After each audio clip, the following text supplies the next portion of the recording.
Friends, Pakistan team champions ట్రోఫీలో వరుసగా 2 మ్యాచ్లు ఓడిపోయి సెమీస్ నుంచి రూల్డ్ అవుట్ అయ్యి ఇంటికి వెళ్ళిపోయింది. మొదటి మ్యాచ్ న్యూజిలాండ్ టీం చేతిలో 60 పరుగుల తేడాతో ఘోరంగా ఓడిపోయింది. అలాగే సెకండ్ మ్యాచ్ మన టీమిండియా చేతిలో ఓడిపోయి గ్రూప్ స్టేజ్లోనే ఛాంపియన్స్ ట్రోఫీ నుండి ఎగ్జిట్ అయిపోయారు.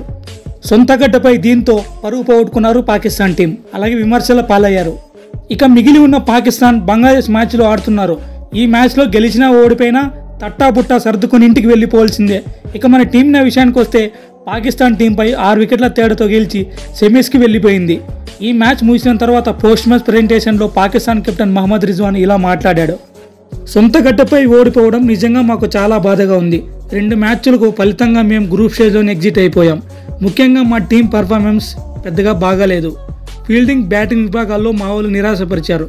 ముఖ్యంగా team India star batsmen Virat Kohli ఇలా ఆడి సెంచరీ చేస్తాడని అస్సలు ఎక్స్పెక్ట్ చేయలేదు.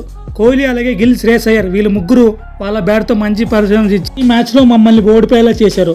అలాగే బౌలింగ్ విభాగంలో కుల్దీప్ యాదవ్, హార్దిక్ పాండ్యా 2 వికెట్లు తీసి టీమిండియా బౌలర్స్ మమ్మల్ని 240 పరుగులు కాల్అవుట్ చేశారు.